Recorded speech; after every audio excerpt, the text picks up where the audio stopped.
सरस्वती नमस्तोभ्यं वरदे कामरूपिणीं विद्यारंभं करिष्यामि सिद्धिर्भवतु मे सदा।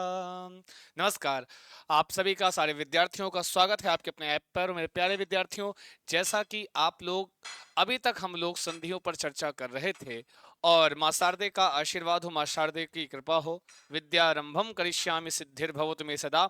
जिस विद्या का आरंभ करने जा रहे हैं उसकी सिद्धियां हो जाएं, इसी शुभकामना के साथ क्लास की शुरुआत करते हैं। अगर आप तैयार कर रहे हो, क्या आप किसी भी परीक्षा की तैयारी कर रहे हो, तो आपका स्वागत करते हैं। ठीक है जी। संस्कृत भाषा में हम लोग आज व्यंजन संधि पर चर्चा करेंगे। किस संधि पर जी? व्यंजन संधि पर चर्चा करेंगे। संधि अभी तक हम लोग पढ़ रहे हैं, तो स्वर संधि हमने बखूबी बहुत अच्छे तरीके से पढ़ लिया है।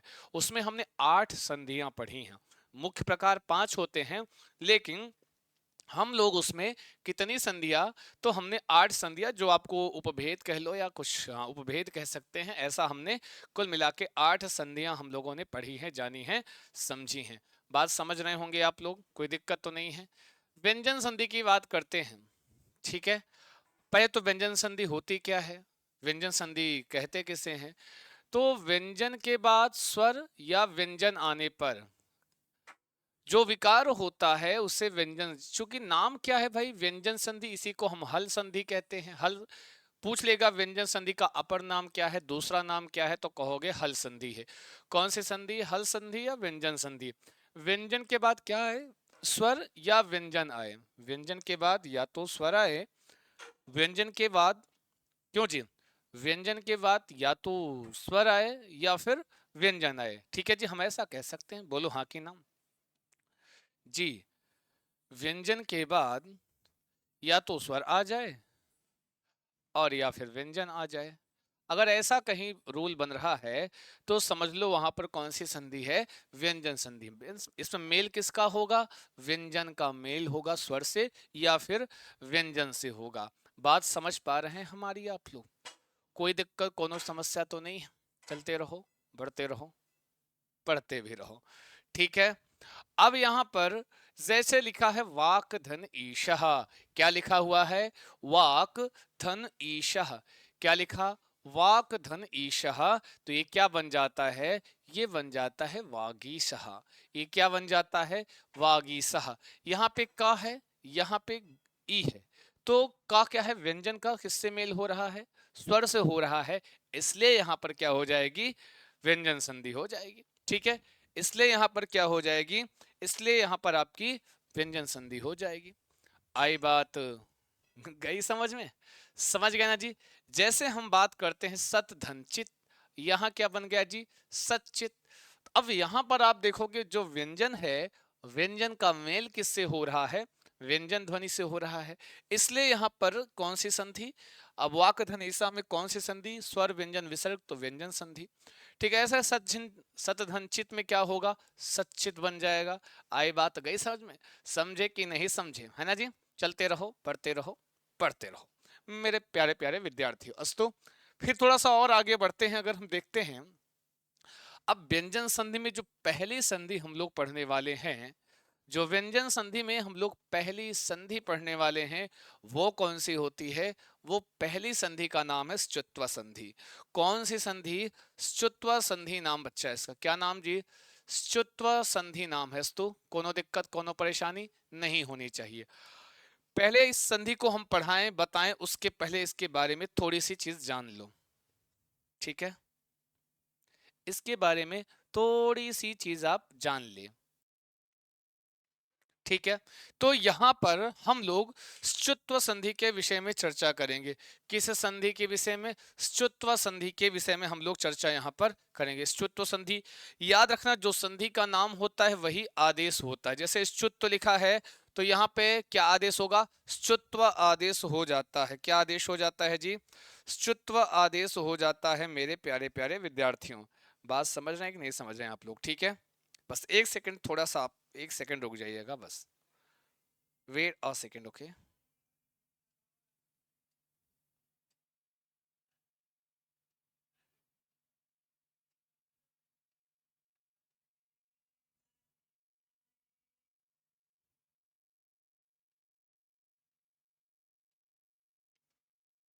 आइए जी, ठीक है। यहां पर एक शब्द अब श्चुत्व संधि है। श्चुत्व में श्चुत्व आदेश होगा, श्चु। श्चुत्व में श्चु आदेश होगा। हम यहां बात करते हैं, सूत्र क्या है, स्तोह श्चुनाश्चुः।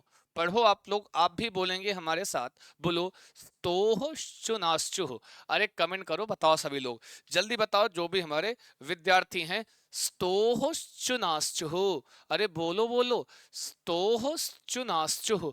स्तोह श्चुनाश्चुः क्या कहता है, एक शब्द है स्तोह, एक है श्चुना, एक है श्चुः। अस्तु, तो स्तु का मतलब होता है, ये जो स्तोह का मतलब क्या हुआ, स्तु। स्तु का मतलब क्या हुआ, सा, सकार और तवर्ग। मैंने आपको शुरुआत में बताया, कहीं पर लिखा हुआ है सकार। संस्कृत भाषा में सकार का मतलब क्या, सा, ठीक है। कहीं लिखा हुआ है ककार, ककार का मतलब का। कहीं लिखा हुआ है गकार, गकार का मतलब गा। ऐसे ही जो कार वही वाला वर्ण, उसका प्रथम वर्ण, ऐसा आप समझेंगे इसको, ठीक है। तो यहां पर ककार सकार गकार, तो ऐसे ही यहां पर ये जो सकार, स्तु का मतलब, सा का मतलब सकार मतलब सा, तवर का मतलब तो त था द था ना, आप जानते ही हैं। फिर बात आई इस चुना। इस चुना में क्या लिखा हुआ है, श्चुह, और यहां पर भी दो श्चुह है। श्चुह कितनी बार आया है, दो बार आया है, ठीक है। तो दोनों का मतलब एक जैसे, इस चू का, इस वाले शाह का मतलब शकार, और चू का मतलब चवर्ग, शाह चा छा जा झा या, ठीक है। ये हो गया। अब बचा क्या, अभी एक चूह बचा हुआ है, एक चूह बचा हुआ है, तो इसका भी मतलब यही ना होता है, शाह और चवर्ग पूरा का पूरा। या अभी तक हम लोग क्या कर रहे थे, जैसे इसके पहले भी जो हमने स्वर संधि पढ़ी, हमने देखा, कहा गया, उस संधि में कहा गया कि भाई जी, आया आ के बाद ई उ री ली आए तो गुण होगी। अब यहां पर आप ऐसा नहीं कह सकते थे कि कभी अगर ई इधर आ गई, माना गलती से आ इधर हो गया, तब भी गुण होगी, तब गुण ना होके कुछ और हो जाएगी।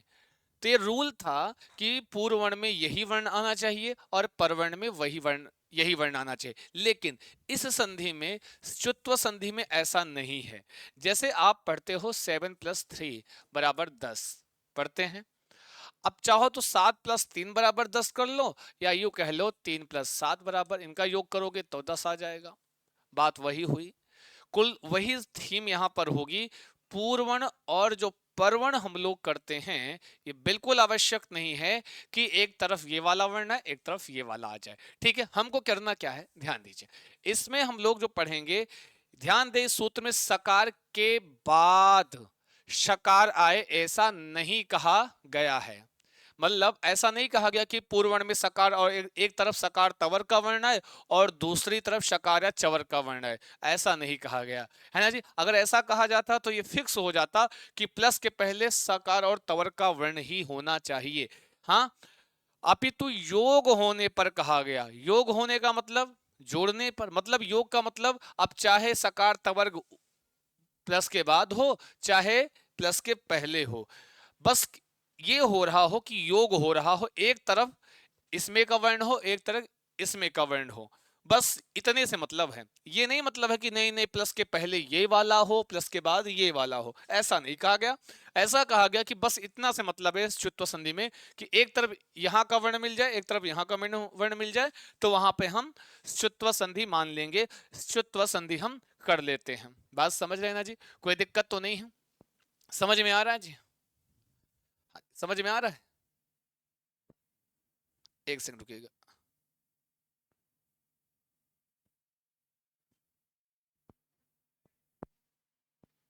हाँ, आओ, ठीक है जी, आ रहा होगा समझ में। जैसे हम आइए यहाँ पे डायग्राम बना के आपको सिखा देते हैं, बता देते हैं। जैसे एक तरफ कहा गया कि भाई सा तवर्ग का वर्ण का योग किससे हो, शा चवर्ग से हो। एक सेकंड, ठीक है, ठीक है। चाहे ऐसा कहीं दिखे, चाहे कहीं ऐसा दिख जाए, शा चवर्ग का योग सा तवर्ग से हो रहा है। अगर ऐसा भी कहीं बन रहा है तब भी च्युत्व संधि है, अगर ऐसा कहीं बन रहा है तब भी च्युत्व संधि है। बात समझ पा रहे हो हम जो कहना चाह रहे हैं? चाहे ऐसा कहीं आपको रूल में कहीं उदाहरण में दिख जाए तब भी च्युत्व है, अगर ऐसा दिख जाए तब भी च्युत्व संधि है। लेकिन एक चीज इन्होंने, ये जो दूसरा वाला च्यू है, ये कैसा वर्ण है? ये आदेश वर्ण है। किंतु अब देखो, योग का अर्थ है मिलना। तात्पर्य यह हुआ कि स्तु सकार तवर्ग पहले हो, स्तु सकार और चवर्ग बाद में हो, पहले हो, मतलब पहले हो या बाद में हो, कहने का मतलब स्तु बाद में हो तो बदलेगा स्तु ही, मतलब जो, लेकिन वर्ण का जो परिवर्तन होगा ये चीज फिक्स कर दिया।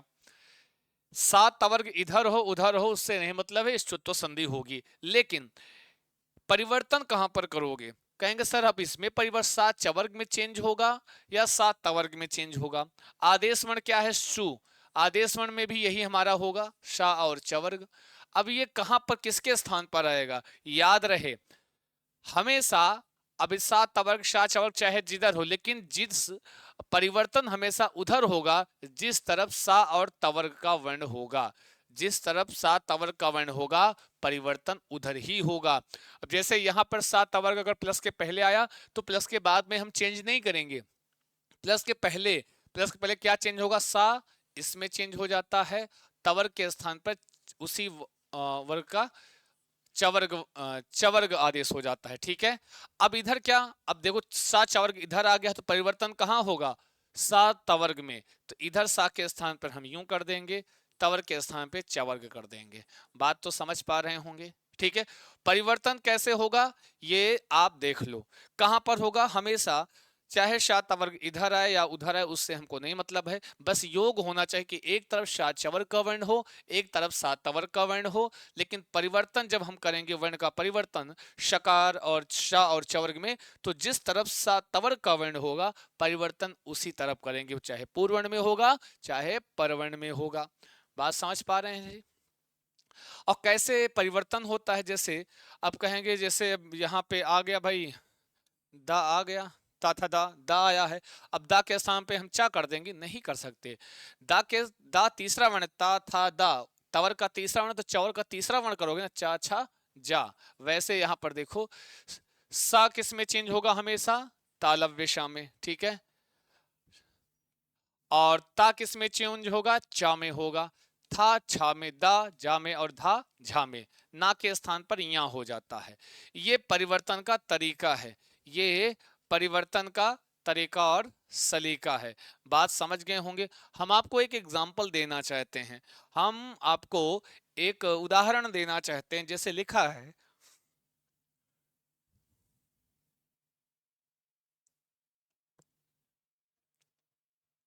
सत धन चित, समझा देते हैं कैसे बनेगा। सत धन चित लिखा हुआ है। अब ये सत धन चित, एक तरफ तवर्ग का वर्ण है, एक तरफ तवर्ग का वर्ण है, एक तरफ चवर्ग का है।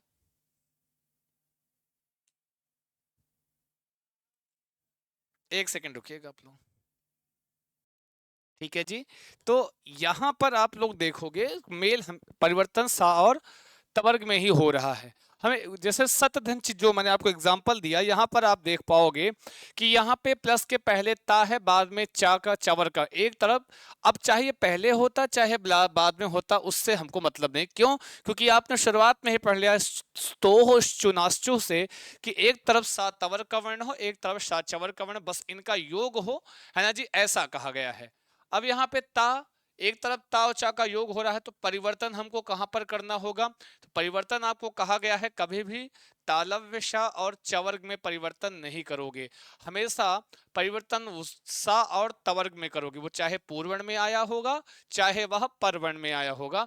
परिवर्तन हमेशा सा और तवर्ग में हम करेंगे। ता में क्या है? ता के स्थान पर हम क्या कर देंगे? चा कर देंगे। यहाँ क्या बन गया? सच। इधर आपका क्या बचा? चित। आपस में जोड़ लो, क्या बन जाएगा जी? सचित। जब भी आधा वर्ण होता है तो उसके पहले से मात्रा लग जाती है। क्या बन गया जी? सच्चित बन गया। ठीक है। सच्चित में कौन सी संधि है? श्चुत्व संधि है। कभी पूछे सच्चित में किस सूत्र से संधि है, ये भी तो पूछ सकता है किस सूत्र से संधि है। तो किस सूत्र से संधि है तो कहोगे स्तोश्चुनाश्चु। एक बहुत अच्छा एग्जाम्पल है, कहो तो दे दें यहीं पर। हाँ, कहो तो आपको वो एग्जाम्पल दे दें, है जी।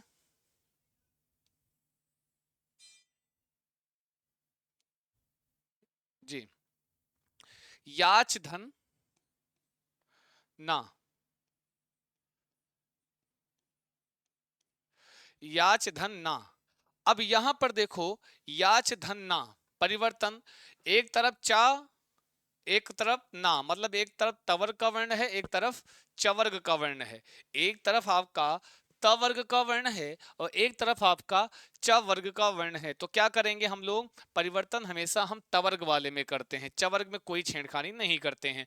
तो अब देखो यहां पर क्या था, सच्चित में ता, सा और तवर्ग, तवर्ग का वर्ण प्लस के पहले आ रहा था। इसमें ता था दधना, तवर्ग का वर्ण प्लस के बाद आ रहा है। तो परिवर्तन भी हमको तवर्ग वाले में ही करना है। तो याच का याच ही रहेगा, इधर ना है, तव था द ध न, ये तवर का पांचवा वर्ण है। तो हम चवर का पांचवा वर्ण क्या हो, च छ ज झ या, तो न या के स्थान पर हम या आदेश कर देंगे। ठीक है। क्या बन जाएगा? याच्या। क्या बन गया जी? याच्या बन गया। ठीक है। क्या बन गया? याच्या बन गया मेरे प्यारे छात्रों, है ना जी। क्या बन जाएगा शब्द? कुछ लोग इसको ऑप्शन में देता है याचना, तो बहुत सारे विद्यार्थी इसको जोड़ के याचना बना देते हैं, है ना जी।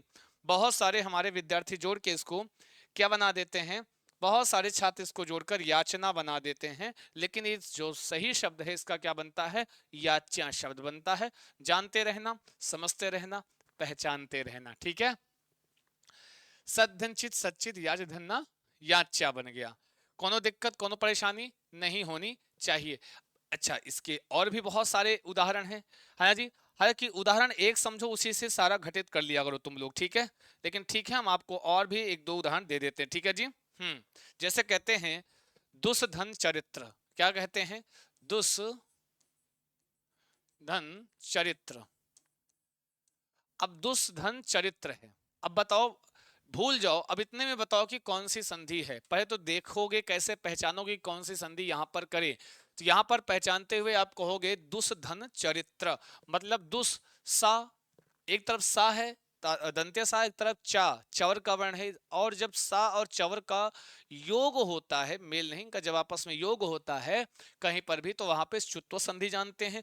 और इस च्युत्व संधि में स्तोह इश्चुनाश्चु सूत्र लगता है। स्तोह इश्चुनाश्चु सूत्र से चु आदेश होता है, मतलब शा और चवर्ग। सा और चवर किसके स्थान पर बनता है? तो जिस तरफ सा और तवर का वर्ण होगा उसी तरफ बनेगा। तो यहाँ पर चा चवर का है, तो इधर है सा और तवर। सा के स्थान पर हमको क्या आदेश करना है जी? ये वाला शाह आदेश करना है ना। तो कुछ नहीं, ये वाला क्या बोले तो तालव्य शाह। इधर आपका क्या बन गया? चरित्र। हाँ जी, क्या बन गया? चरित्र। अब आपस में जोड़ लो, क्या बन जाएगा? दुष्चरित्र। क्या बन जाएगा? दुष्चरित्र। ठीक है। क्या बन गया? दुष्चरित्र। बात समझ गए? कोई दिक्कत, कोनो परेशानी नहीं होनी चाहिए मेरे प्यारे विद्यार्थियों। आई थिंक आपको समझ में भी आया होगा, है जी।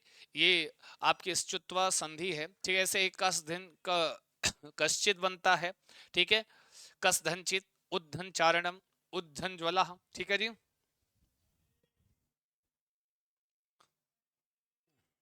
उद धन ज्वला। अब ये वर्तनी में भी शुद्धि में काम आ जाएगा, उद्धन ज्वला। अगर उज्ज्वला कैसे लिखा है, आप उन्हें लिख पा रहे हो, तो दा, ता था दा वर्ग का तीसरा अक्षर है, तो उसी दा के स्थान पर चवर्ग चा छा जा वर्ग का तीसरा अक्षर हम आदेश कर देंगे, तो आधा जा। तो ये क्या बाद में जुड़ के ये बन जाता है उज्ज्वला। क्या बन जाता है? उज्ज्वला।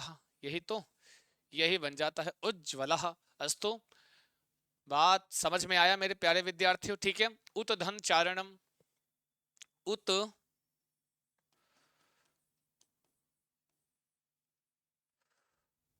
धन चारणम, ता है, तवर का पहला अक्षर है, तो चवर का पहला अक्षर क्या होता है? चा होता है। तो क्या बन जाएगा?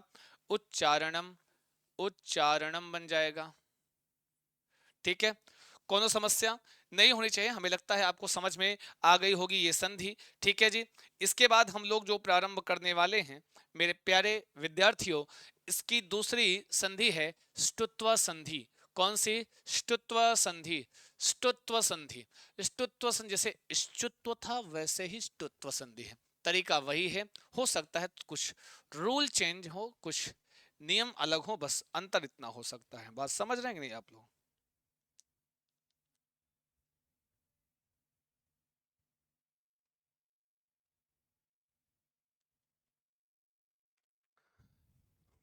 सूत्र है स्टुनाष्टु। क्या है? स्टुनाष्टु।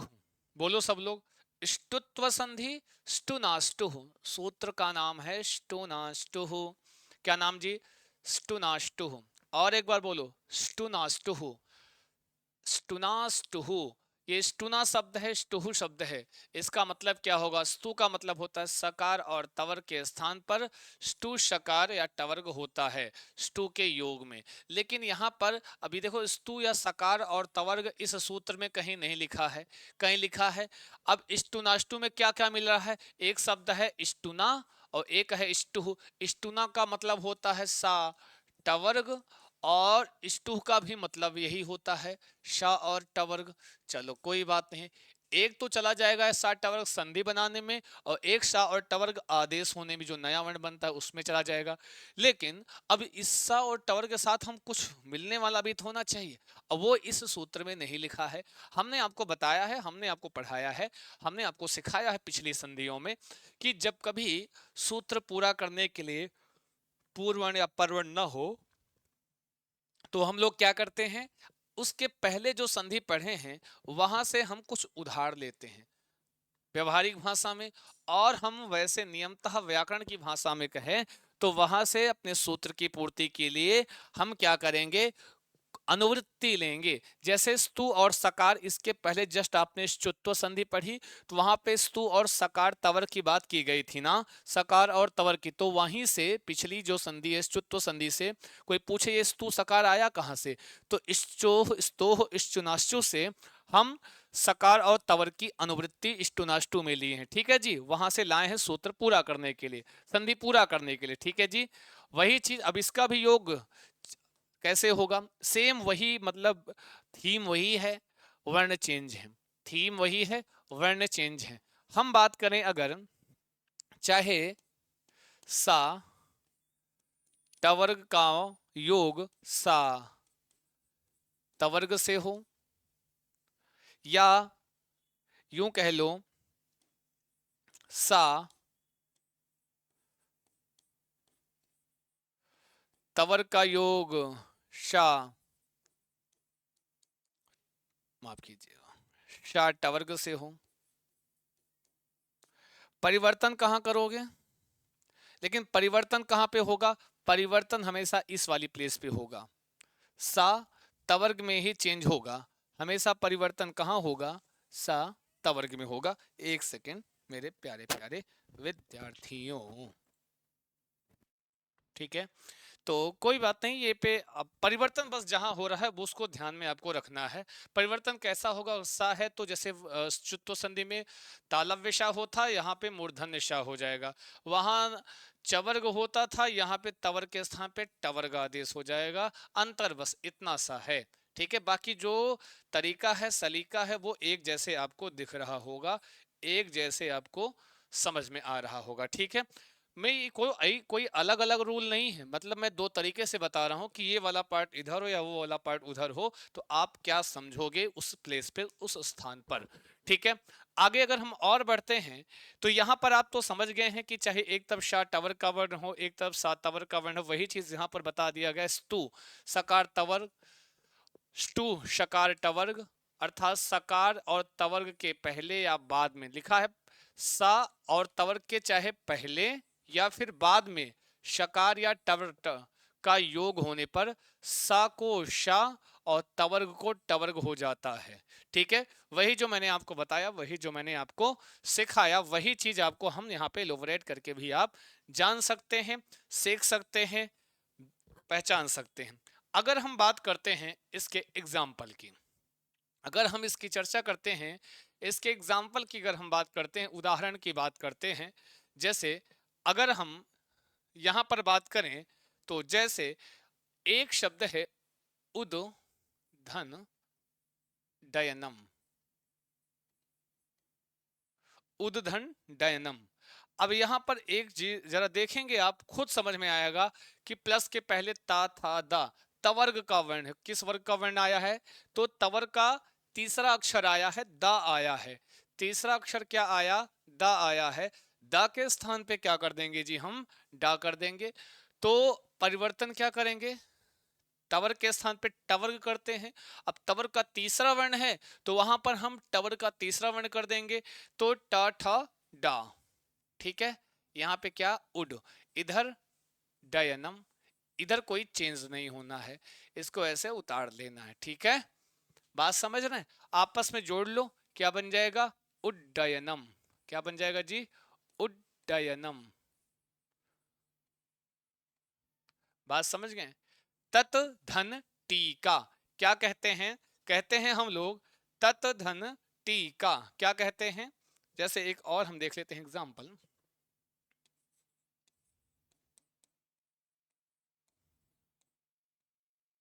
तत धन टीका। ठीक है, तत धन टीका क्या कहता है? ठीक है, तत धन टीका, एक तरफ तवर्ग एक तरफ टवर्ग। परिवर्तन हमेशा हमको तवर्ग वाले में ही करना है। ताके स्थान पे हम लोग टवर्ग का पहला वर्ण कर दिए। इधर आपकी टीका हो गई, इधर आपकी क्या हो गई? टीका। आपस में जोड़ लो, क्या बन जाएगा? तट्टीका। क्या बन जाएगी ये बन जाएगा तट्टीका। क्या बन जाएगा? तट्टीका। वो टीका। एक बहुत थोड़ा सा इंपॉर्टेंट है, आपको देख लो, इंपॉर्टेंट है। चक्रिन धन ढोक से, चक्रिन धन ढौक से, ढौक से। ता था दा धा ना, तवर का वर्ण पहले है, टा ठा डा ढा। तो एक तरफ तवर्ग एक तरफ टावर्ग का वर्ण। इसका मतलब यहाँ पे इष्टुत्व संधि तो नहीं होगी? क्यों जी? यहाँ पर इष्टुत्व संधि तो नहीं होगी। तब आप कहोगे सर यहाँ पे इष्टुत्व संधि नहीं होगी। यहाँ पर जो संधि होगी वो कौन सी होगी? वो होगी, इष्टुत्व संधि नहीं होगी। यहाँ पे संधि होने वाली है आपकी इष्टुत्व। क्यों? क्योंकि एक तरफ तवर्ग है और एक तरफ ट वर्ग है। एक तरफ तवर्ग है और एक तरफ आपका कैसा वर्ग है? ट वर्ग का वर्ण है। बात समझ पा रहे हैं? ठीक है, अब यहां पर थोड़ा सा हम और आगे बढ़ लेते हैं, समझ लेते हैं, जान लेते हैं। चक्रिन धन ढौक से में हम परिवर्तन किधर करोगे आप? प्लस के बाद करोगे, प्लस के पहले ता था दा, तवर्ग में ही चेंज करते हैं। तवर्ग वाला वर्ण पहले है, ना है ना, पांचवा वर्ण है तो टवर्ग का पांचवा टा ठा डा ढा ना, तो यहां पे ना आदेश हो जाएगा। क्या बन गया? चक्रण। इधर आपका ढौक से बन गया, इधर क्या बन गया जी? ढौक से। आपस में जोड़ लो, क्या बन जाएगा? चक्रिन ढौक से। ठीक है, चक्रिन ढौक से। समझ गए कि नहीं समझ गए? चक्रिन ढौक से। ठीक, एक और आपको देते हैं, जैसे कृष्ण धन न।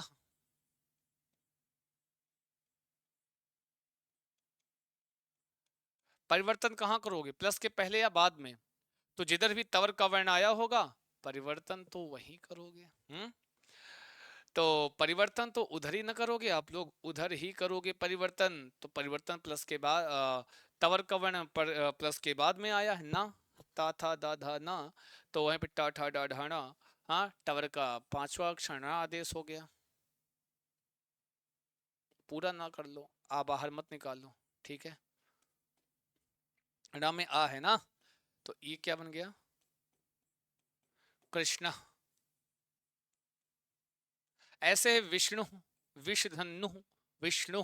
तो इस तरीके से हम देखते हैं कि ष्टुत्व संधि और ष्टुत्व संधि दो संधियां व्यंजन संधि की जो एक ही रूल की तरह एक ही तरीके से कार्य करती हैं, ये चीज याद रखना, ये चीज ध्यान रखना, ठीक है।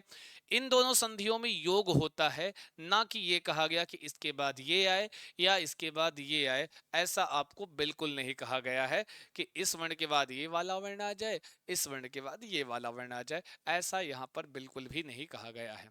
बात समझ पा रहे हैं आप लोग? ठीक है, पर थोड़ा सा और आगे बढ़ते हैं और आगे चलते हैं। अब यहाँ पर हमारे प्यारे विद्यार्थियों, आज के लिए फिर इतना ही रखेंगे थोड़ा सा, ठीक है। आज के लिए इतना ही हम लोग रखेंगे, फिर ताकि आगे की चर्चा हम लोग आगे कर पाएं, ठीक है। आगे की चर्चा हम लोग आगे कर पाएंगे। ये दो संधियां हम एक साथ इसलिए पढ़ा रहे हैं क्योंकि इन दोनों का रूल, इन दोनों का सलीका, इन दोनों का तरीका एक जैसे है।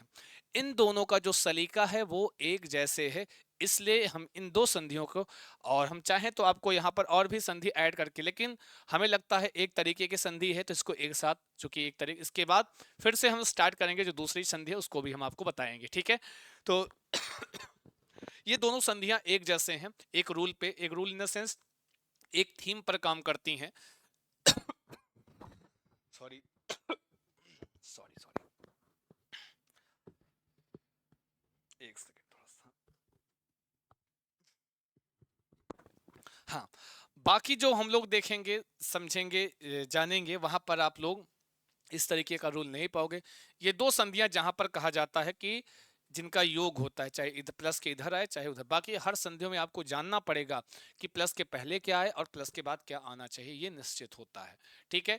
तो बस आज के लिए फिर इतना ही रखते हैं, फिर मिलते हैं आपसे, तब तक के लिए नमस्कार। अच्छा है, आप, आशा है बढ़िया पढ़ रहे होंगे, कोई डाउट होगा जरूर पूछिएगा, हम हैं आपके साथ, हम हैं आपके पास, आपके विश्वास पर। Thank you so much, all the best, thank you so much, शुक्रिया।